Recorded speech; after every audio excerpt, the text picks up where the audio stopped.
Fellow rational thinkers, I am Maggie Liu. On the surface, today's novel is an ancient divorce story, but deep down it is about a universally cruel proposition. What do you do when you've already lost your youth, trust, and money in a relationship? Losing so much that you only have your last layer of dignity left. March, the 17th year of Xuande, in front of the General's manor, the crabapple blossoms were in full bloom. I stood under the veranda watching that woman get out of the carriage. Her waist was round and bulging. She was at least 8 months pregnant.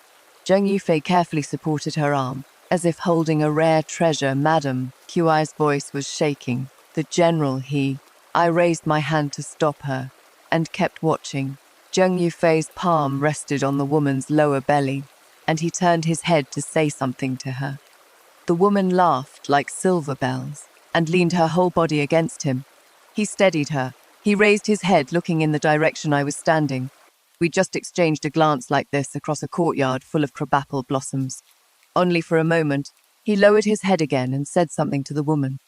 The woman playfully hit him, and he smiled again. I let down the curtain. Qi closed the door. Madam, close it. Qi bit her lip and reached out to pull the carved wooden door. The door hinges made a harsh sound. The woman was startled, and fell softly into Zheng Yufei's arms. Zheng Yufei's brows furrowed. I could feel the gaze he cast my way. He thought I would go out to greet him like I used to, asking him in a soft voice if the journey was tiring. He thought I was throwing a tantrum, and that it would be fine in a few days. He used to say that I was the most sensible, but he probably forgot. Once a sensible person stops being sensible, they truly just don't want to be anymore. I sat down at the desk. That woman's laughter came from outside the window, mixed with Zheng Yufei's deep voice. I spread out the paper, ground the ink, picked up the brush. All causes for becoming husband and wife stem from destiny forged over 3 past lives, only then matched as spouses in this life. This was the beginning of the divorce document. I wrote very quickly, without a single pause. If the union is incompatible, they are like enemies, thus turning against each other. Since our 2 hearts are divided, it is hard to be of one mind. When I wrote this line, the tip of my brush paused for a moment. I thought of that night 3 years ago, with the red candles burning bright. I sat on the wedding bed with my head covered by the veil, and heard hurried footsteps coming from outside the door. It wasn't the groom. It was a servant boy sent to deliver a message. Madam, the general has been ordered to march out overnight. He asks you to stay alone, guarding the empty room. I lifted the veil and looked at the festive red filling the room. Only later did I find out that the marriage was hasty to begin with. Zheng Yufei wanted to use this wedding to prove to my dad that he could take charge of the general's manor, but he didn't even have time to enter the bridal chamber before rushing off to prove it to someone else. Each returned to our own paths.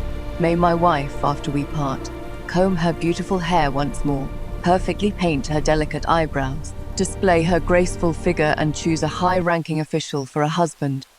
Writing up to here, I suddenly laughed. I put the brush down, looking out the window at Zheng Yufei's back as he held that woman.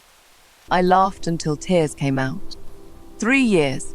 I had just turned 19 when he left. I was 22 when he came back. In the capital city, I am probably the only general's wife at this age who hasn't consummated her marriage. Those young ladies from official families have laughed at me countless times, both openly and in secret. Did you hear the general left on the very night of their wedding? Poor thing, waiting all alone for 3 years. If you ask me, she must have some hidden illness. I know all about it. I endured it all. But now he has come back with a pregnant woman and wants to marry her as an equal wife. An equal wife, not a concubine. A wife on equal footing. He wants me to spend the rest of my life eating at the same table and sharing the same room with this woman every single day. He wants me to watch her child grow up and have her called second madam.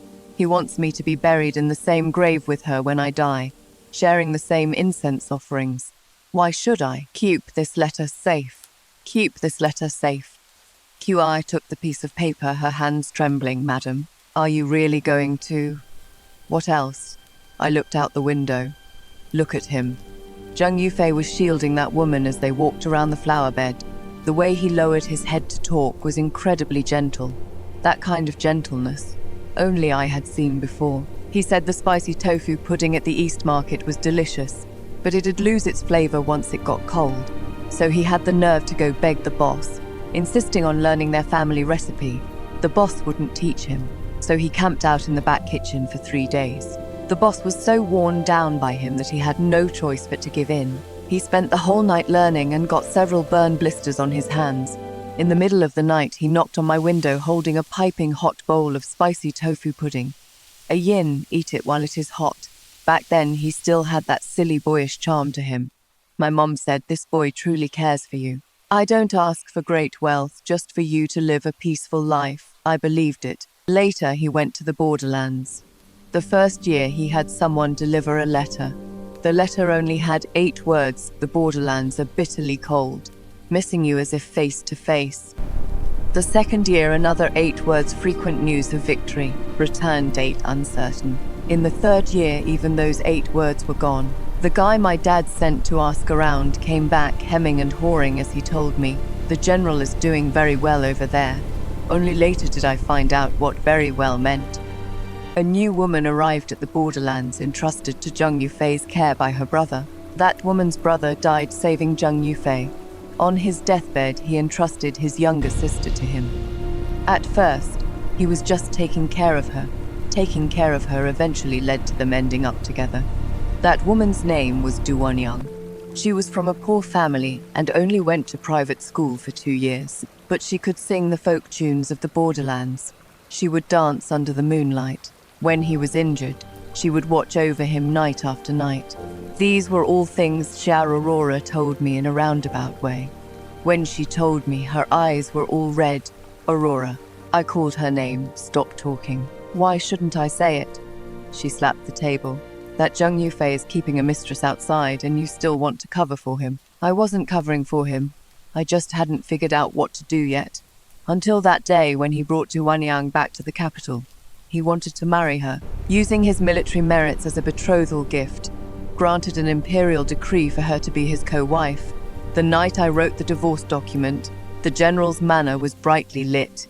Zheng Yufei hosted a banquet in the main hall to entertain the soldiers he brought back from the borderlands. The sound of clinking glasses traveled through several courtyards and reached my ears. Simona was singing "It Is a Tune from the Borderlands," sung by that woman. I sat in the dark all night. The next day, as soon as it got light, I got up. Facing the bronze mirror, I carefully drew my eyebrows. Queer stood behind me, hesitating to speak a few times. "Say whatever you want to say." I looked at myself in the mirror. "Madam, over at the noble consort's side. I'll go tell her myself." I stood up. "Let's go, let's meet this Miss Du." In the main hall, Zheng Yufei was peeling an orange. He peeled it very carefully, even picking the white pith completely clean, string by string. Then he handed it to Du Wanyang beside him. Du Wanyang took it, smiling with her lips pursed. She looked very delicate, not like someone from the borderlands.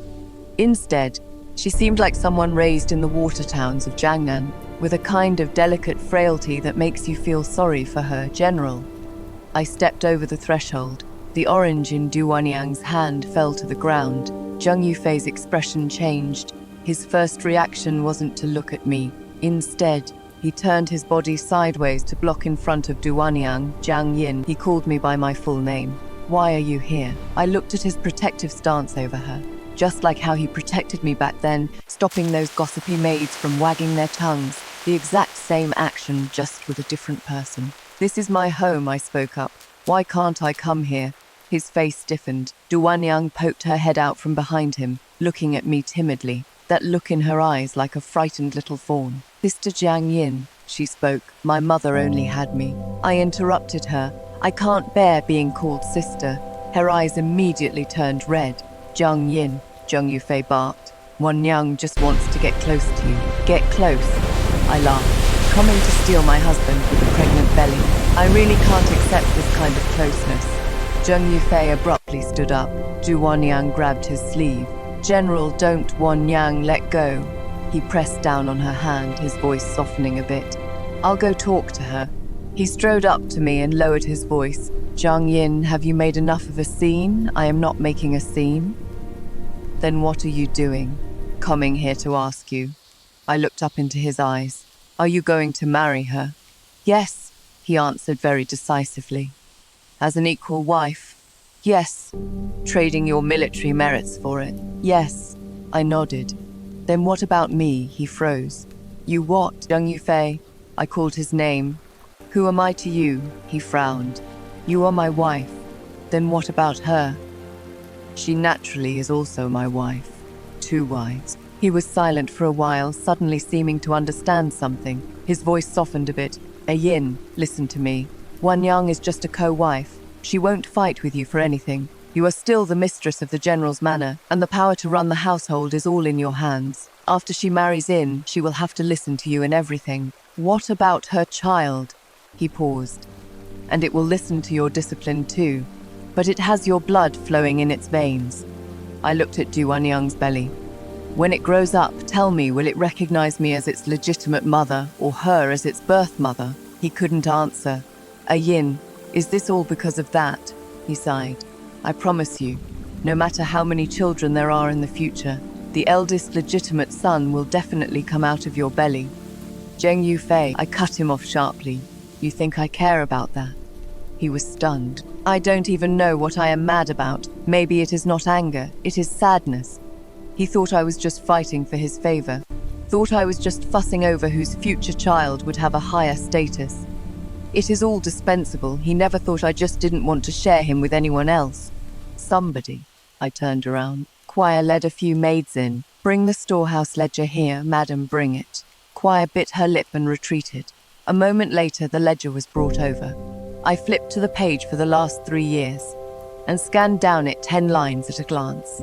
It turns out over the years, the silver I used to subsidize the general's manor had all been spent on buying horses, buying weapons, purchasing military supplies, and gifts sent into the palace for holidays and festivals. I can let these go. I am the general's madam. I ought to pay for them. But these ones below are quite interesting. The 7th of March sent someone to the borderlands. The 15th of April sent someone to the borderlands again. May 20th, almost every month there is an expense for things sent to the borderlands. What are these? I held the ledger up in front of him. He took a look and his expression changed slightly. Zhang Yin, let me explain. All right, explain. The borderlands are bitterly cold. I just wanted to send the brothers some useful things. Brothers. I turned to the next page. But what is recorded here is silks and satins, rouge and powder. His face flushed red. You sent her these. I closed the ledger. Yet you used my Zhang family's silver. He opened his mouth but couldn't say a single word. Zhang Yufei, I threw the ledger at his feet. You said the borderlands were bitterly cold. Fine, I believed you. You said the soldiers worked hard. Fine, I paid. You said you needed to buy military supplies for the brothers. Fine, I pawned my dowry to cover it for you. But you took my money to keep a mistress. I laughed until tears came out. You really did right by me.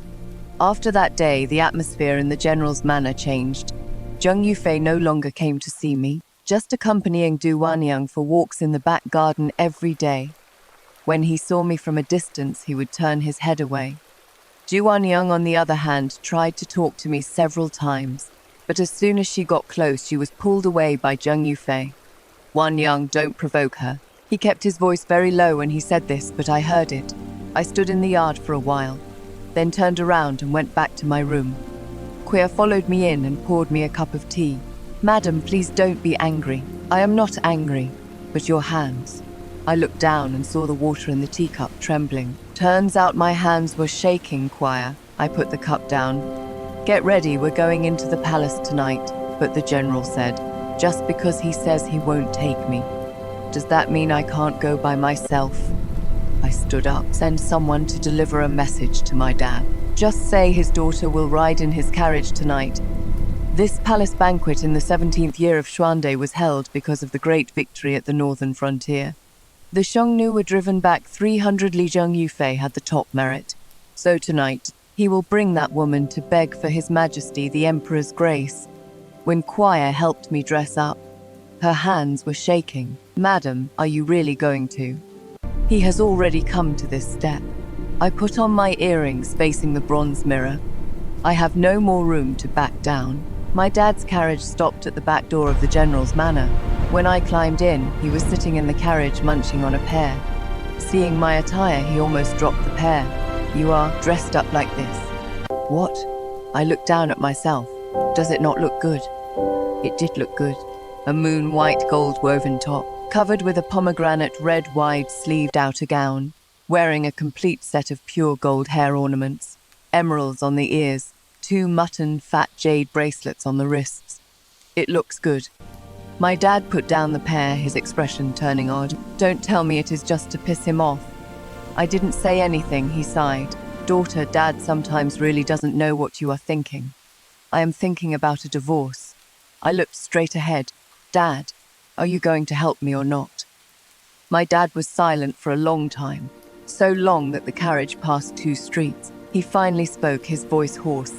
Have you thought it through? Once you carry the label of a divorcee, you won't be able to shake it off for the rest of your life. I know. I'm afraid it'll be hard to marry into a good family in the future. I know. Those gossips will wag their tongues about this for a lifetime. I know. Then you still want a divorce.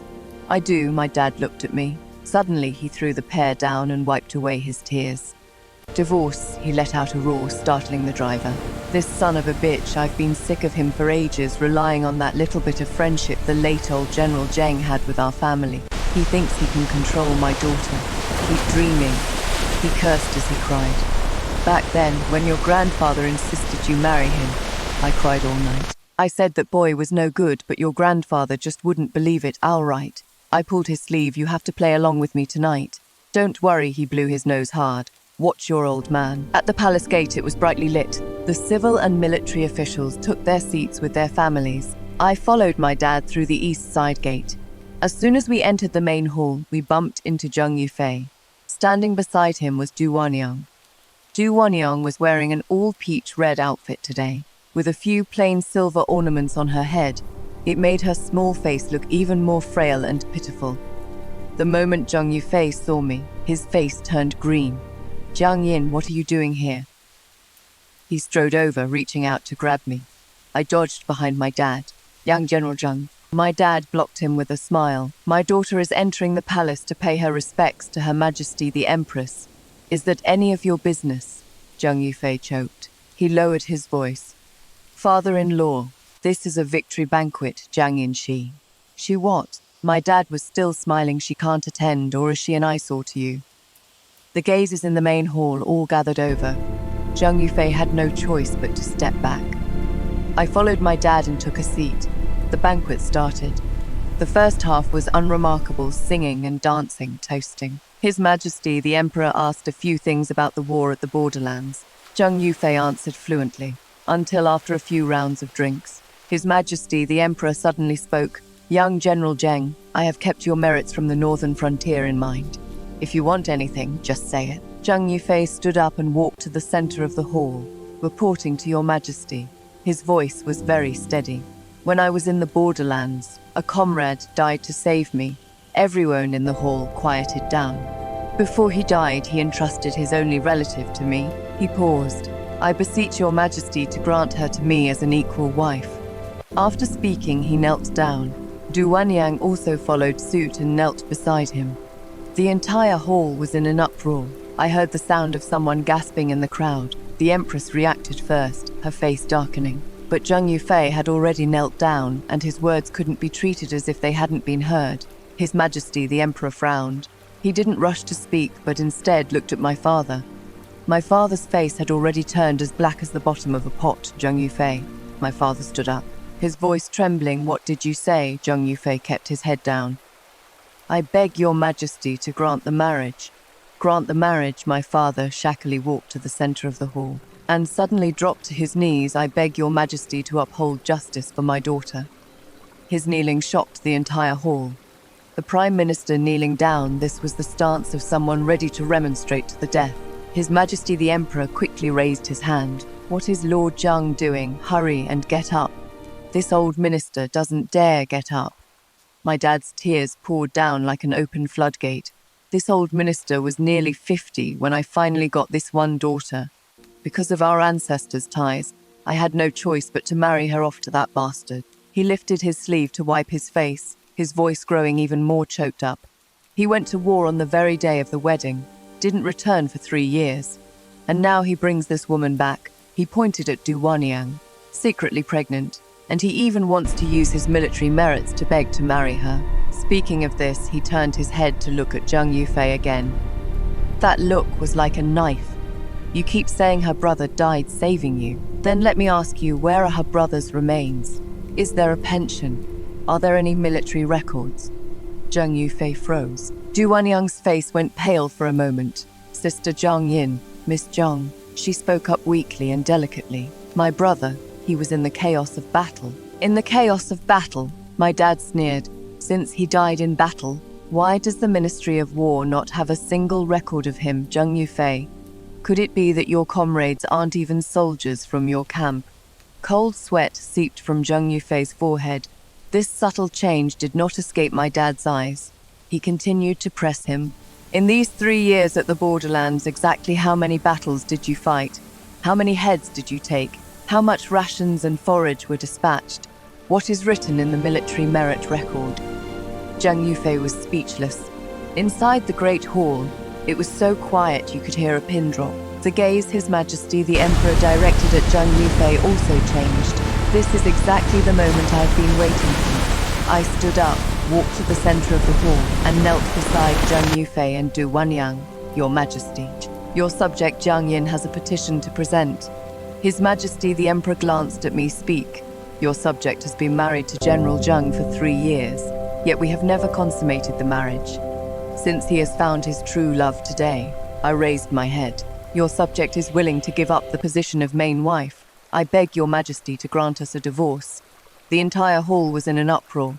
Zhang Yufei abruptly turned his head to look at me. Jiang Yin. I didn't look at him, but only stared into His Majesty the Emperor's eyes. Your subject is unwilling to share a husband with anyone else.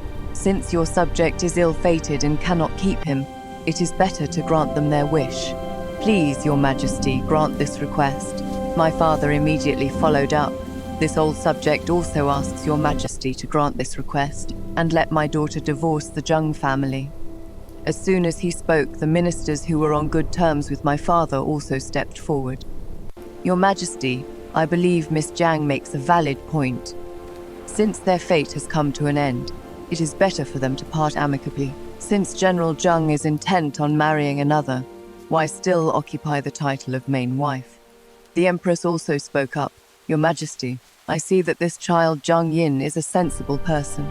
Rather than causing a bigger mess in the future, it is better to let them divorce now.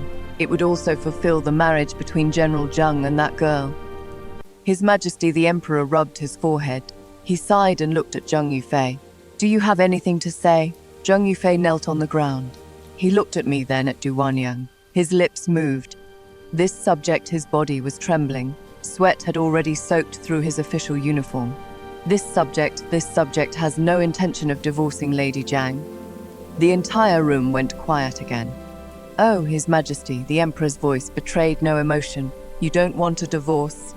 Yes, but you want to marry that girl, is that right? Zhang Yufei didn't speak. He silently admitted it. His Majesty the Emperor's gaze turned cold. Zhang Yufei, he called him by his full name. You can't have it both ways in life. Zhang Yufei trembled all over. Since you want to marry this girl, don't hold up the Zhang family's daughter.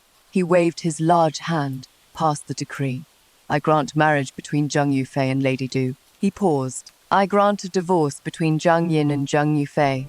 From today onwards, part ways and be free with no further ties. I kowtowed. Thank you, Your Majesty. Zhang Yufei followed suit and kowtowed. His voice strained. Thank you, Your Majesty. As I walked out of the main hall, the night breeze was cool. I took a deep breath. 3 years. It is finally over, Jiang Yin. His voice came from behind me. I didn't stop. He caught up to me and grabbed my sleeve. Stop right there. I turned my head to look at him. His eyes were a bit red. You had this planned all along, didn't you? He gritted his teeth. What your father said in the hall. Those questions. You guys had discussed it a long time ago. Yes. His face turned even paler. Why? Why laugh? Zhang Yufei, can't you figure it out yourself? He didn't say anything. I pulled my sleeve free. Then let me tell you, because you are going to marry her. Marry a woman of unknown origins. Marry a woman pregnant with a child of unknown origins. And you still want to trade your military merits for it. You know full well how watered down those merits of yours actually are. He stumbled back a step, Jiang Yin. His voice trembled a little. You know everything. I don't know. I looked into his eyes. I just don't want to keep playing along with your self-deception anymore. He didn't try to make me stay. He just stood there, looking at me with a pale face. I turned around and left. After taking a few steps, I stopped again. Zheng Yufei, he didn't answer. That bowl of tofu pudding, I said softly. Thank you. It was quiet behind me for a long time. Then I heard him speak with a hoarse voice. Ayin, I didn't look back. I am sorry. The wind blew over, scattering his voice. I didn't stop again. 3 days later, I returned to the Prime Minister's residence. Early in the morning, Shararora rushed into my courtyard holding a thick stack of things. Ayin. She slapped the stack of things onto the table. Come look. What is it? Portraits of young masters from noble families. Her eyes lit up. My dad heard you divorced that guy surnamed Zheng, and he was so happy he drank a few extra cups of wine. These were all filtered out for you by him overnight. I didn't know whether to laugh or cry. I just got divorced. It is even better to pick right after a divorce. She spread out the first portrait. Look at this one, the third young master of Lord Li's family. I heard he is proficient in zither, chess, calligraphy, and painting. Before I could speak, she opened the second portrait. This one, the young master of the Wang family. He is so handsome. Stop. I pressed down on her hand. Aurora, I am an abandoned wife now. Bah. She slapped me on the forehead. What abandoned wife? This is called escaping the sea of misery. I am wishing I could escape the sea of misery too. Isn't your guy pretty good? What is so good about it? All he does all day is draw his blueprints. She sighed. We might as well just go become nuns together. I smiled. Seeing that I wasn't looking at the portraits, Shararora pushed the pile aside. Fine, don't look if you don't want to. But my mum is hosting a flower viewing banquet tomorrow and you have to come. I am not going. No way. She put her hands on her hips. How am I supposed to report back if you don't go? My mum said if I can't invite you over, she won't give me my allowance. So you are selling me out for silver? Of course, she said righteously. Hurry up and tell me, are you coming or not? I'll come. The next day's flower viewing banquet was held in the Xia family's garden. They called it flower viewing, but the flowers hadn't even bloomed yet. The peonies were half open, and the crabapples had bloomed in a few clusters, but it couldn't really be called a spectacular sight. Instead, it was those noble ladies and misses who were all dressed to the nines. Before I even stepped through the door, I heard the talking inside. Did you hear? That one from the Zhang family is coming too. Geez, she is already divorced and still goes out and about. Isn't she afraid of embarrassing herself? If it were me, I would have hidden away at an estate and stopped seeing people long ago. She is just relying on her dad being the Prime Minister. But no one will marry her in the future anyway. Shararora was just about to rush in when I grabbed hold of her. Forget it. What do you mean, forget it? What they're saying is the truth anyway. After saying that, I pulled her through the side door into the garden at the flower viewing banquet. I sat in the corner drinking tea. Shararora insisted on pushing me to the front, saying, let everyone see how beautiful my Ayin is. I couldn't talk her out of it, and in the end I still sat in a prominent spot. Those ladies exchanged glances. The young misses covered their mouths and whispered. I pretended not to see any of it. Suddenly, a young master stood up from the crowd. Is this Miss Zhang? He had probably had a few drinks. His face was flushed, and his words carried a hint of drunkenness. The matter of your divorce, miss, has been spreading wildly in the capital city. I wonder if I might ask what? He smiled maliciously. I want to ask you, miss, why didn't you consummate your marriage after 3 years? Could it be that you have some hidden illness? The people around burst into laughter. Shararora stood up abruptly. I pressed her hand down. Young master, I put down my teacup. Since you asked so bluntly, I might as well speak plainly. It is not me who has a hidden illness. I enunciated word by word. It is him who can't get it up. That young master's smile froze on his face. The garden went quiet for a moment. Then it burst into a fit of laughter. This time, the ones laughing were those ladies and young misses, laughing at that young master for bringing humiliation upon himself. That young master backed down with a red face. I continued drinking my tea. Out of the corner of my eye, I saw a figure standing in the corner of the garden, in a plain robe, holding a book in his hand. He was looking right at me. His gaze was very calm, like a pool of deep water. Seeing me look over, he nodded slightly. Then he turned and walked away. "Who is that?" I tugged on Shararora's sleeve. Shararora followed my gaze and took a look. "I don't know." She frowned in confusion. "I've never seen this person before." After that flower viewing party ended, Zheng Yufei cornered me at the manor gates once again, carrying thorny branches on his back. He knelt below the stone steps, wearing only a thin inner robe. The thorns on the branches pierced the flesh of his back, and blood seeped out. "Yin," he looked up at me. "I was wrong. Will you come back with me?" The neighbors all came out to watch. I stood on the threshold, looking down at him. "What did you do wrong?" "I was wrong to marry Wan Yang behind your back." "What else?" "What else?" He froze. "What else is there? You don't even know what you did wrong." I turned around.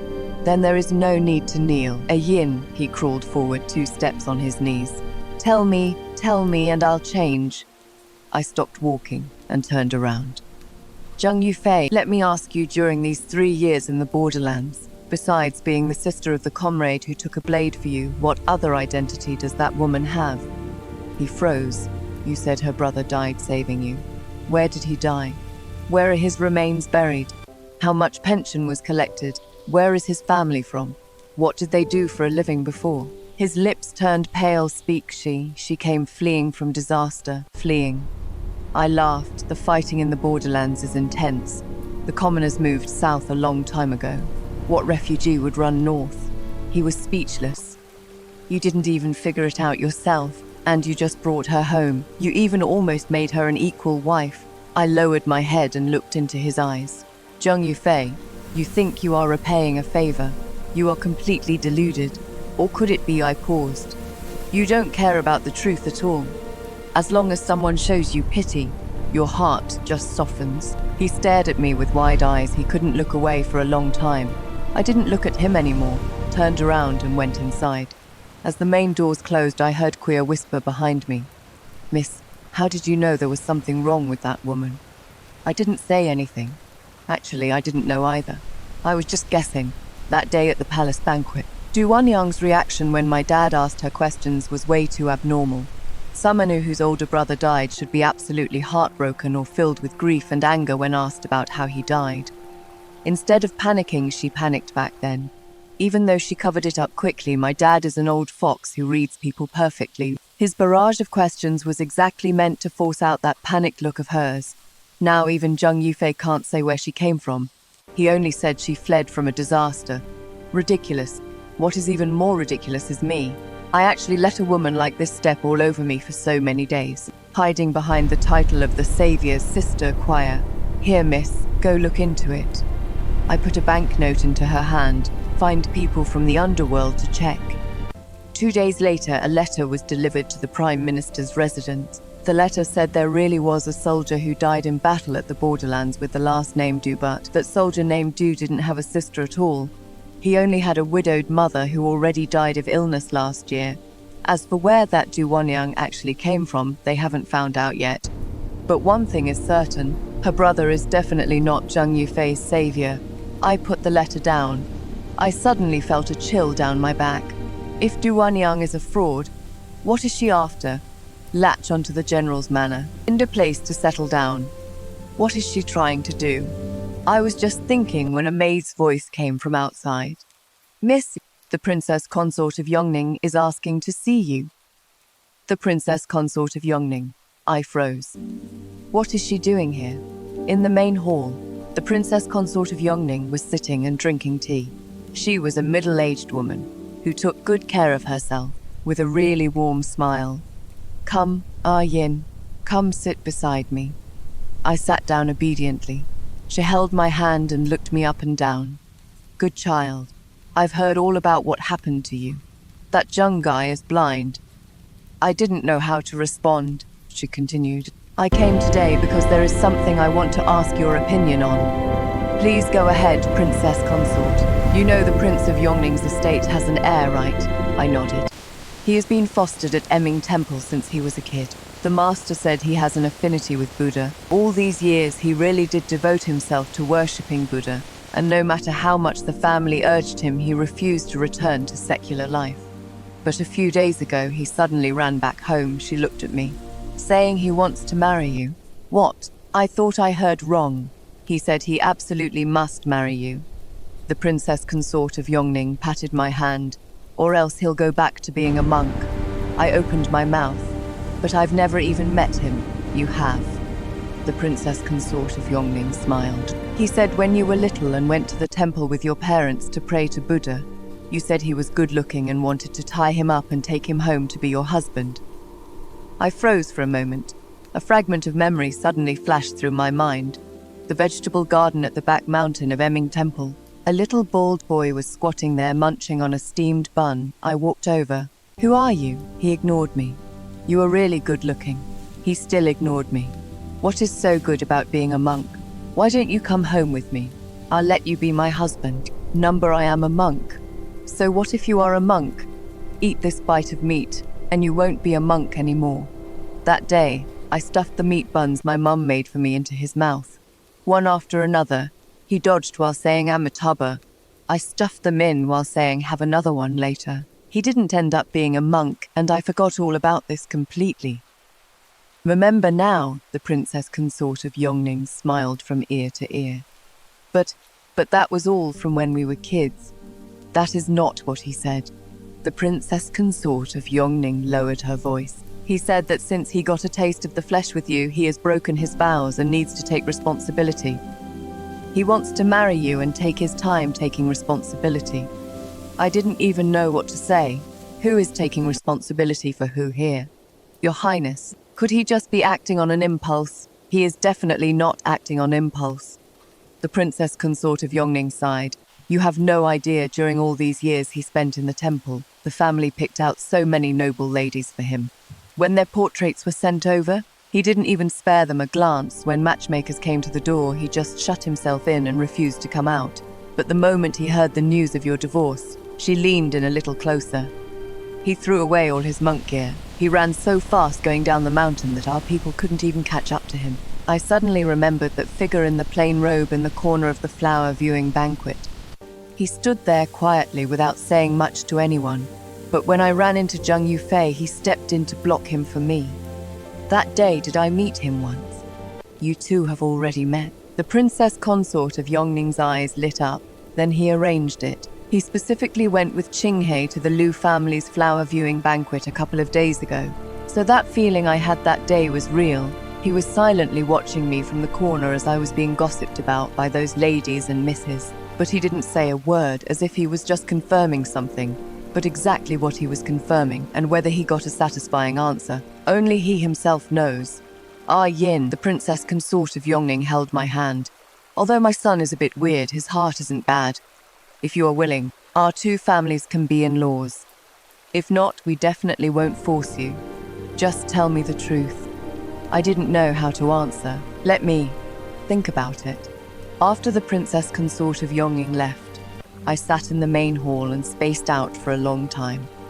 That little bald head from when we were kids, I hadn't even gotten a clear look at what he looks like now. It is just that at the flower viewing banquet the other day, he stood in the corner, his gaze quiet, unlike Zheng Yufei, who was so passionate, wishing he could offer up a heart full of enthusiasm right in front of you. He didn't speak either, just stood there, like a bystander. But also not. Fourth brother suddenly rushed in, holding up a portrait in his hand. "Fifth sister, this one is good." I was startled by him. The man in the portrait was as handsome as a painting, wearing a plain robe. It was exactly what that little bald head looked like all grown up. "Where did this come from?" "Xia Aurora sent it, said it is a portrait of her cousin." Fourth brother was full of excitement. The heir of the Prince of Yongning. He really doesn't look half bad. He pushed the portrait right in front of me. "Fifth sister, take a look." These looks, this figure, isn't he way better than your last one? Second brother also squeezed in, took a look, and his expression froze as well. Is this really the heir of the Prince of Yongning? Yeah, the one who was a monk since he was a kid. He left the monkhood. It is great that he returned to secular life. Second brother slapped his thigh. Our fifth sister can even get a monk to return to secular life. Who can compare to that kind of charm? Second brother. All right, I am just joking. He dropped his cheeky grin and looked at me seriously. Fifth sister, if you are willing, our whole family will accept this son-in-law. I looked at that portrait. The only thought in my mind was, I actually turned out like someone in a storybook. Since I was little, people always said how rare those stories of women chasing men were. But mine is I shoved a bun at him. He remembered it for over a dozen years. Fifth sister, another voice rang out. This time it was my grandfather. He stood at the door leaning on that red tassel spear, his old face covered in wrinkles. Grandfather has heard of this heir to the Prince of Yongning too. He is a good kid. He walked in and rubbed my head. He is better than your previous one. Even grandfather said so. That day when the princess consort of Yongning came, the last thing she said was, he said eating your meat bun when he was little meant he broke the precepts together with you. Buddhism doesn't want him anymore, so you have to take him away. Truly a logic genius. I repeated these words to my brothers. They laughed so hard they were falling over. My mother laughed too, and as she laughed, she started crying. You silly girl, your hard times are finally over. And so this marriage was settled just like that. The day the news of my engagement to Ning Huisi spread, the storybook in the capital city's tea houses was updated. They say the newly released storybook is called The Tale of the Buddhist Monk Returning to Secular Life. It says in my previous life I was the jade maiden beside Bodhisattva Guanyin, and he was the golden boy under the Buddha.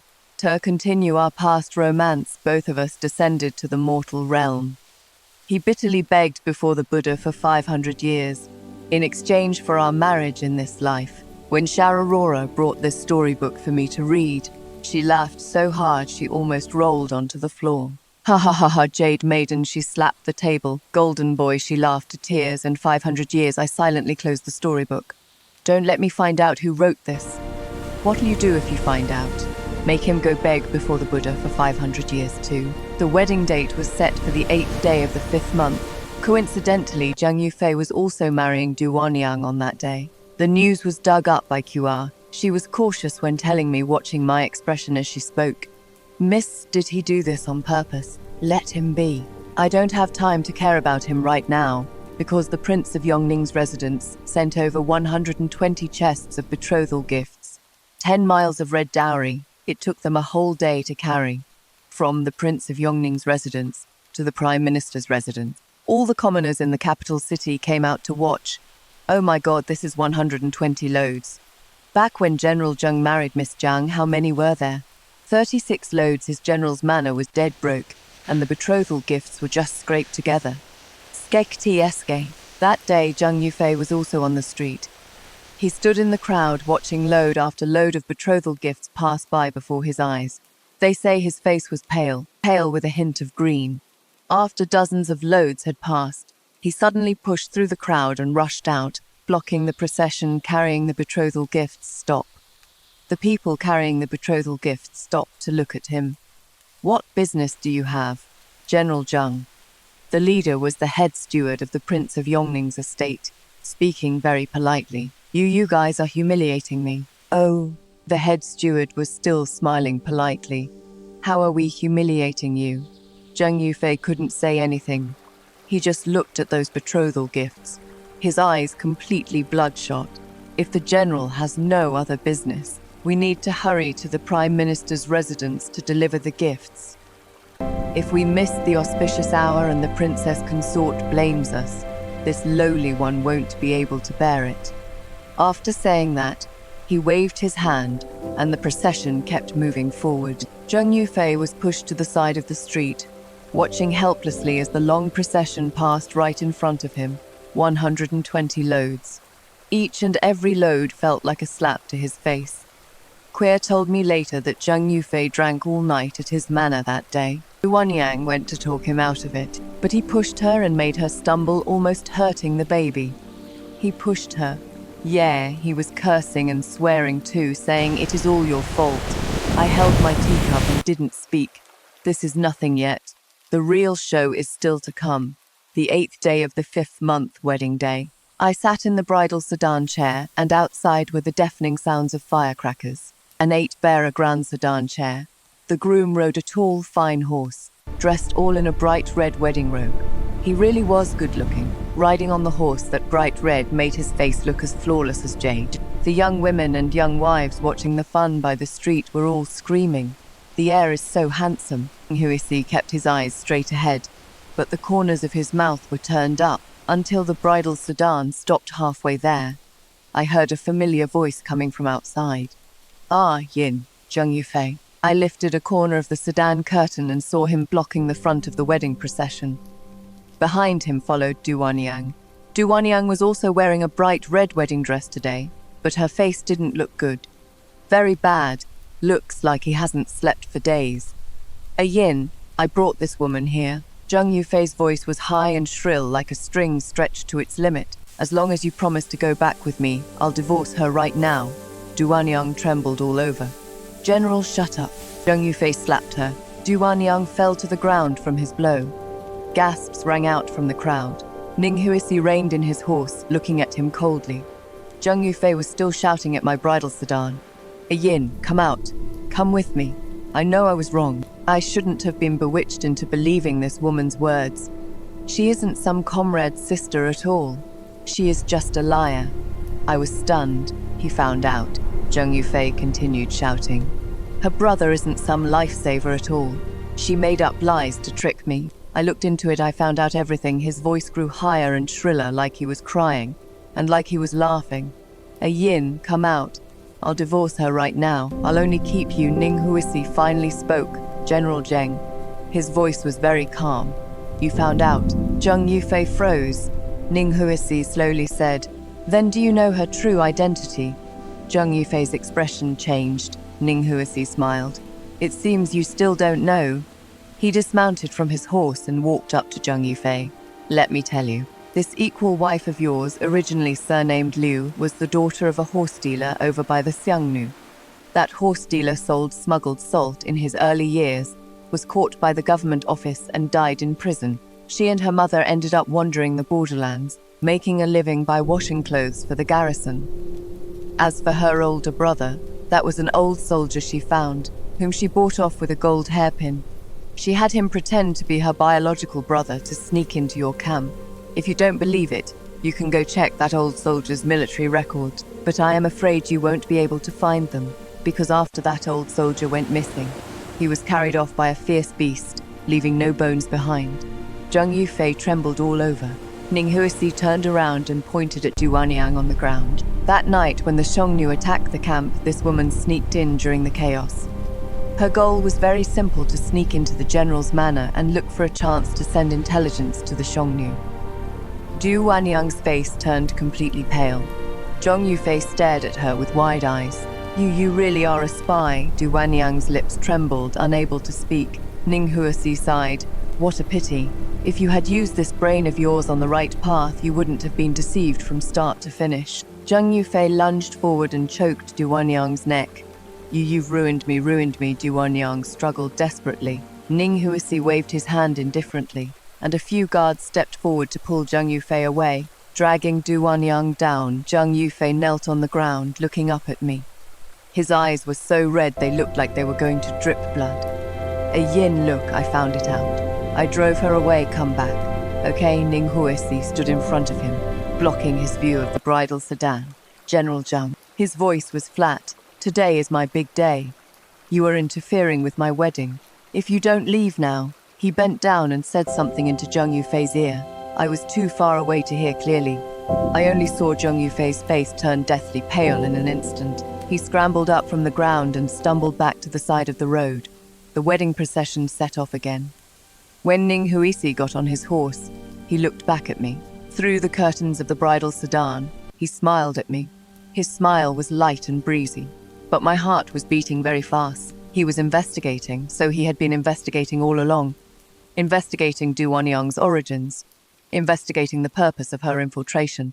Look into that old soldier. Look into the Xiongnu. Look into everything. He didn't say anything.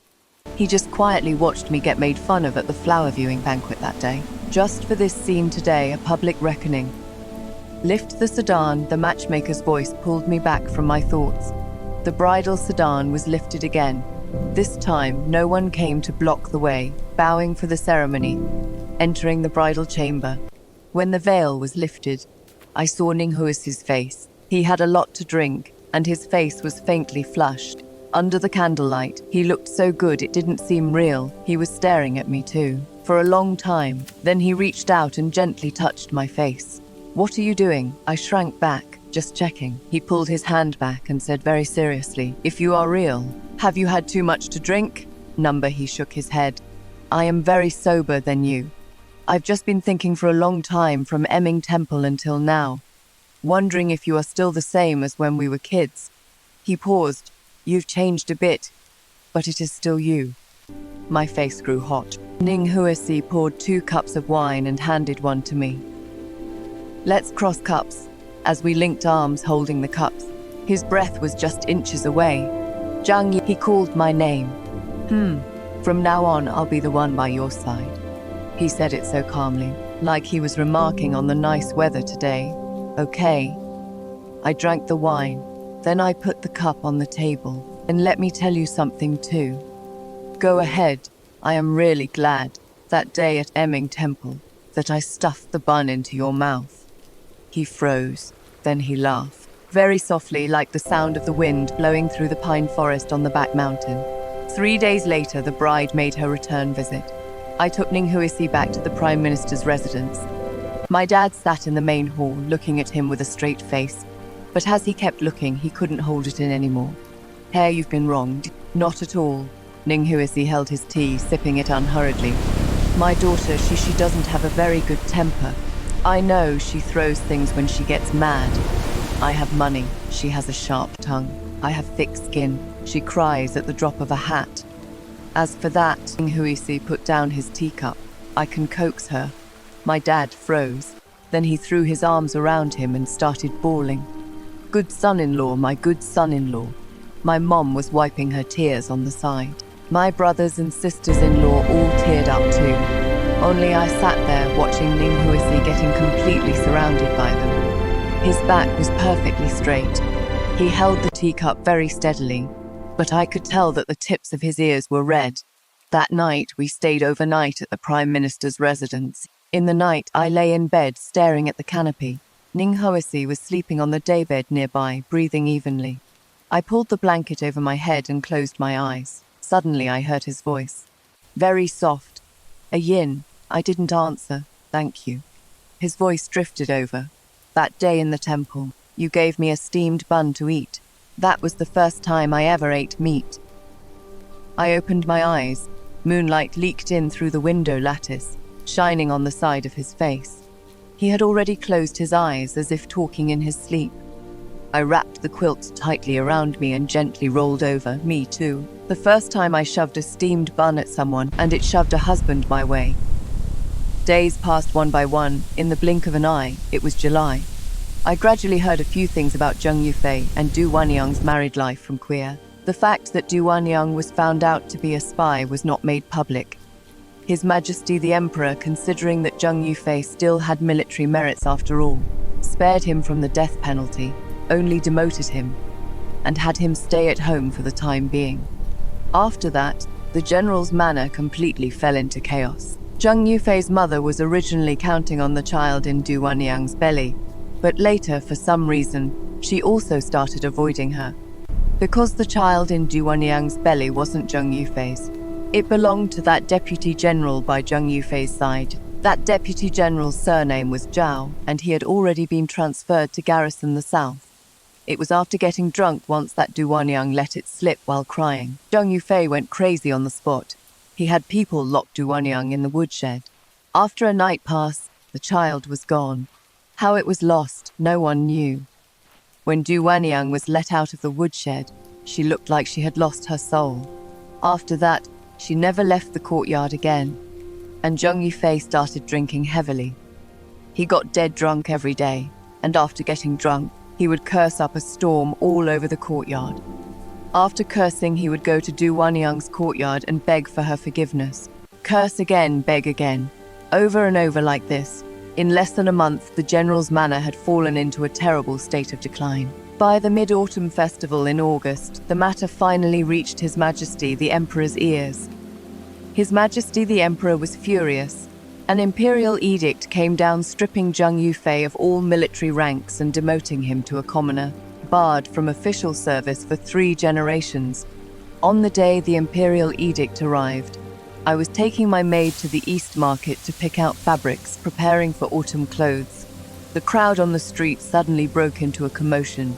Summoning was shouting, "Hurry up and go watch General Zheng receive the edict." I didn't want to go at first, but Choir pulled my sleeve. "Miss, let's go take a look." There was a gleam in her eyes. I followed her to the gate of the general's manor. Sure enough, it was a sea of people. Zheng Yufei was kneeling at the door to receive the edict, his clothes unkempt and beard scruffy. In just a few months' time, he had aged to look like someone in his late 30s. The eunuch delivering the decree finished reading the imperial edict and placed the imperial edict into his hands. Master Zheng received it well. That master was sharper than a knife. Zheng Yufei held the imperial edict with both hands, not getting up for a long time. There were sighs in the crowd, but mostly mockery. Serves him right. Giving up being a perfectly good general and letting a spy fool him. I heard his former legal wife is the legitimate daughter of the Prime Minister's residence, Chancellor Zhang's daughter. She is now married to the heir of the Prince of Yongning, living a great life. That's grotesque. Really, Zheng Yufei knelt there and heard these words. He suddenly raised his head and happened to see me standing in the crowd. All gazes collided. His lips began to tremble. He probably wanted to say something, but before he could speak, the gate of the general's manor was crashed open from the inside with a bang. Du Wanyang rushed out with disheveled hair.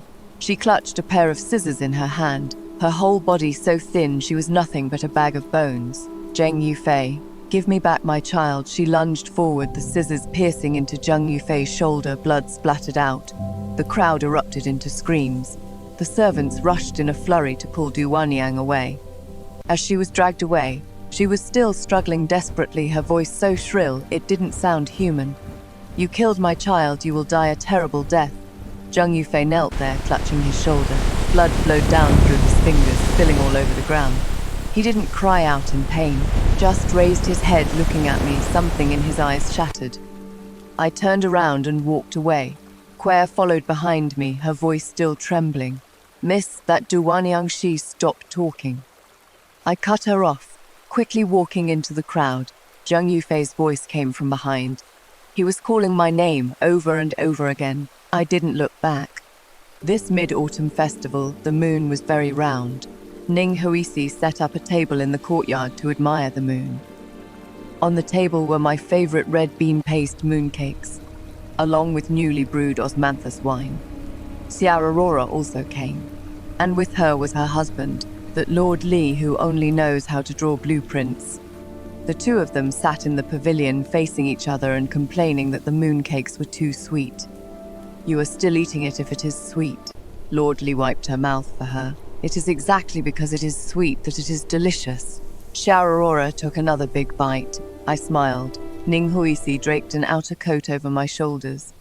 "It is getting cold at night." His fingers touched my neck, feeling a little warm. "The air is really attentive," Xiao Aurora teased from the side. Lord Li also laughed. "Yeah, better than me." Ning Huisi didn't reply, just looking at the moon. He suddenly spoke up. "Zheng Yufei killed himself." I froze. "When? Today?" His tone was still flat, right before we started moon viewing. "With those scissors." The mooncake in Xiao Aurora's hand fell to the ground. "He really dead? Ning Huisi lowered his eyes and picked up his wine cup. "Hope you get a good reincarnation in your next life." The moon viewing ended. Lying in bed at night, I couldn't fall asleep for a long time. Ning Huisi lay on the couch nearby, his breathing very light, still awake. His voice suddenly sounded. I turned around to look at him. His eyes were bright under the moonlight. Have you been investigating him this whole time? I asked him. He didn't answer, but I knew the answer. So he investigated Du Wanyang, investigated that old soldier, and investigated the Xiongnu. He knew everything. Why did you? I started, but didn't know how to continue asking. Because he owed you. He answered for me. I was stunned. He owed you a wedding night, owed you 3 years of your youth, owed you an open and honest explanation. His voice was still just as calm. No one else could get these back for you. He just had to suffer it himself. My throat choked up. It took me a long while to finally speak. Then what about now? Now he has paid it off. He looked at me, a yin forget him. His arm reached across half the bed, resting beside my pillow. It didn't touch me, but I knew that meant he wanted me to hold it. I held his hand, very warm. There were writing calluses on his palm, as well as thin calluses from practicing martial arts. I pressed his hand against my face. Forgotten, I said softly, forgotten a long time ago. He turned my hand over, looking at my palm. Then what about me? His thumb traced across the lines on my palm. I looked at him. Under the moonlight, his face was just inches away. You forgot him, so do you want to remember me? His voice was so soft, like he was afraid of scaring away a dream. I pressed his hand against my heart. The moonlight shone on his face, illuminating his eyes so clear and bright, like they held a river of spring water. Then in the next life we'll still be together. He turned his hand to hold mine, our fingers interlaced, and the life after that. Okay, I closed my eyes. The cry of a night bird came from outside the window. Autumn came. Then winter. In the blink of an eye, 3 years passed. A lot of things happened during these 3 years. The Xiongnu were finally completely driven back, and the northern frontier was stable. His Majesty the Emperor gave Ning Huisi a cushy job being in charge of compiling the local chronicles of the capital region. He took his sweet time with this job. What others could finish compiling in 3 months, he had been researching for a whole year and still wasn't done, because he just had to dig through the old files to confirm every single record. When the princess consort of Yongning dropped by, she started complaining to me. This silly boy, he has been so stubborn since he was a kid. I don't know who he takes after. Then she laughed again. But he really cares about you. She has gotten older too. She has more white hair. But her smile is still so warm. I poured her some tea. Ayin, it has been almost 3 years since you married into our family, right? Yes. Still no sign of a baby. My hand paused. The princess consort of Yongning quickly waved her hands. I am not rushing you, huh? I just asked casually. It is fine. I put down the teapot. Princess consort, mother. This kind of thing can't be rushed. Actually, it is not that I am not anxious. It is that it simply hasn't happened at all. Married for 3 years and my belly is still flat. I've seen the doctor and drank the medicine, but there is just no sign of anything. Ning Huisi, on the other hand, doesn't mind. Every time he came back from outside, what he brought me were red bean cakes from the East Market, preserved plums from the West Market, and candied hawthorns from the South Market. Just never any folk remedies for having a baby. One time I finally asked him, "You don't want to be a dad?" He didn't stop turning the pages of his book. "I do." "Then why aren't you in a rush at all? What is the rush?" He turned another page. "If we can't have one, we'll just adopt. There are so many orphans in the world." He said it so lightly, like he was saying the weather is nice today. I stared at him blankly. He looked up, reached out and flicked my forehead. "Silly, you are the silly one." I covered my forehead and glared at him. He closed the book and pulled me into his arms. "I am the one who picked you up, brought you back from in front of the Buddha. Raising you as a daughter is fine, having you as a wife is fine too. Either way, you are mine for this lifetime. If we have a child, we have one. If not, it doesn't matter. I just want to look at you." Outside the window, sparrows flew past with a flutter. I buried my face in the front of his shirt and didn't speak later on. I got pregnant anyway, in the winter of our 3rd year of marriage. When my period was 2 months late, I didn't pay it much mind. Because it had been late before, it was Choir who insisted on dragging me to see a doctor. The old doctor took my pulse, felt it for a long time, and then switched to the other hand. "Congratulations, madam. It is a pregnancy pulse." I looked at my stomach, unable to speak for a long time. The old doctor prescribed some medicine to secure the pregnancy and gave a whole bunch of instructions. Choir stood to the side, agreeing over and over again. When Ninghuisi returned home, he just stood at the threshold looking at me. His whole body looked like it was frozen in place. "You are going to be a dad." After a long while he nodded, then shook his head. "What is with this reaction? Are you stunned?" He looked at me, his eyes very strange. "What is with this expression?" He didn't answer, just took 2 steps closer and very, very gently touched my belly. "A yin," he squatted down, pressing his ear against my belly. "What are you listening to?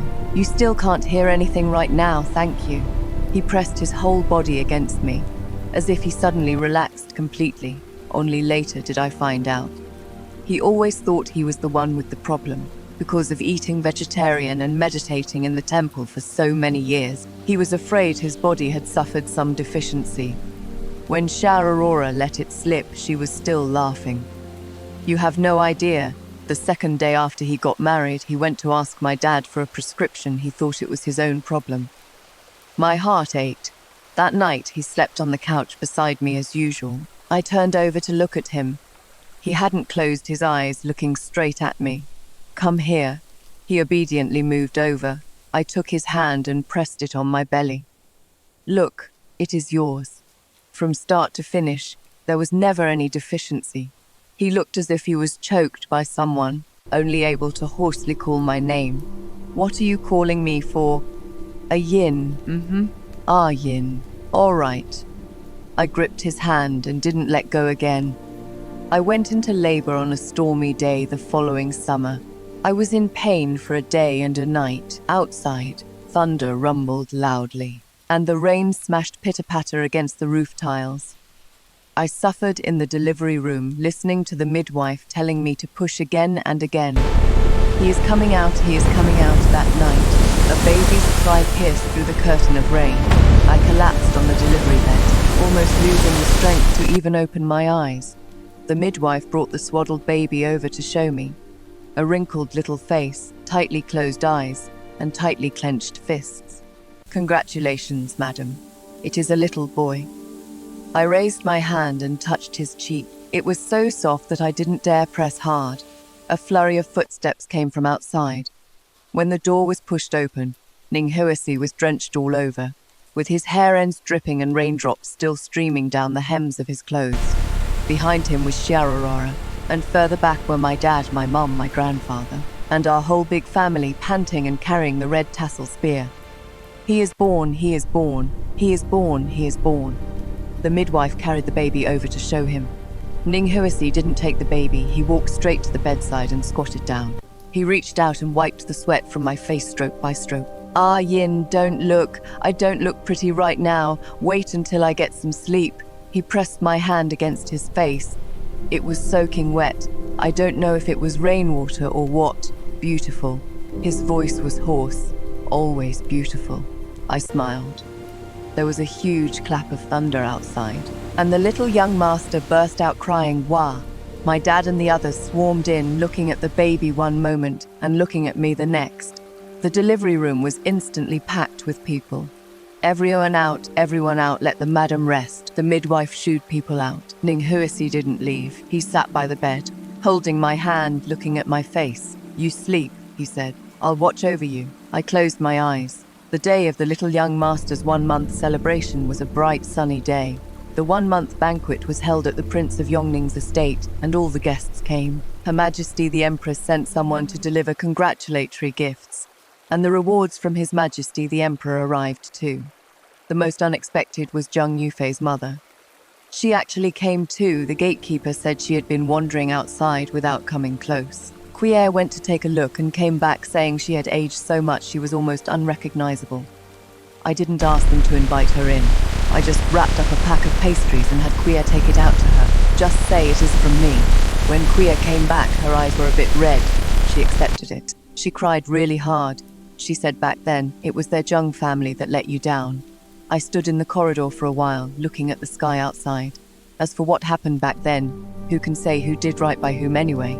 It doesn't matter anymore. What matters is right now. Ning Huisi was in the yard letting the little boy get some sun. The little guy lay in the cradle, babbling yi ya ya. Ning Huisi picked a little wild flower and touched his nose with it. Say daddy, Yaya, say daddy. Daddy, I laughed out loud. He just turned a month old. He won't say it even if you teach him 100 times. Ning Huisi turned to see me and pulled over the stool next to him. Sit, let him look at you. The little boy turned his little head, stared at me with his black grape-like eyes, and suddenly grinned. At that exact moment, the sun fell perfectly into the yard, falling on his face, falling on his daddy's face, and falling on all the flowers in the garden. Everything was so good, may our entire lives be this good. The core operating logic of this narrative system, I repeatedly calibrated 3 key nodes during the creation process. The first step is confirming your worth. The scene where Jiang Yin flips open the ledger in the main hall of the general's manor is basically her sizing up her own value all over again. She lays out 3 years' worth of financial and emotional debts right on the table, only to find that everything she poured in was turned into resources to fund another woman. This move is the major turning point of the whole story. A lot of folks in real life never make it this far, not because there is nothing to tally up, but because they don't have the guts to do the math. Once you do the math, you got to make a choice. If you don't know, you can play dumb, but once you know, you can't fake it anymore. That is why I put this scene about 1/3 of the way into the start, letting her settle her own score before anyone else even figures out what is going on. The core logic behind writing it this way is, the first step to cutting your losses is never just walking away. It is finally being willing to take a hard look at exactly how much you've lost. The second step is doing the prep work and predicting the outcome. Ning Huisi's role in the story was never about new love right from the jump. He is the outside proof that Jiang Yin made the right call. His subplot of secretly digging up the dirt on Du Wanyang mirrors the info gathering you absolutely gotta do in real life before making a huge choice. You can only completely wreck your opponent when it is time to show your cards if you know the deck better than they do. So that scene where everything gets exposed in front of everyone during the wedding parade isn't just some cheap thrill trope. It is a textbook example of turning an information advantage into a real tactical advantage. The reason Ning Huisi can stand his ground so well isn't because of his high status. It is because while everyone else was caught up in their feelings, he just quietly did his homework. The third node is field switching. Jiang Yin leaving the general's manor, leaving the judgment system of the capital city's noblewoman circle, and even leaving the narrative framework of needing to be saved by someone, finally landing on the scene of basking in the sun and watching the kids in the courtyard of the Prince of Yongning's mansion, is not about a peaceful life. It is the completion of the field switch. She no longer needs to prove whether she is a victim or a winner. She just changed to another space and continues living her own life. I put this ending at the last 1/10 of the whole piece, using extremely quiet strokes to wrap up all the noise from before. The release point of this spring structure isn't an explosion. It is a settling down. All the tension finally lands in a plane. Everyday shot, because true winners don't need a final score. So from start to finish, what this text appeals to isn't emotion but re-examination. Regardless of gender, if you also have an account book in your life that needs to be opened, you might as well be a bit ruthless to yourself. Like Jiang Yin, lay out the paper, grind the ink, and pick up the pen. The faster the action, the smaller the after effects. That is all. See you in the next piece.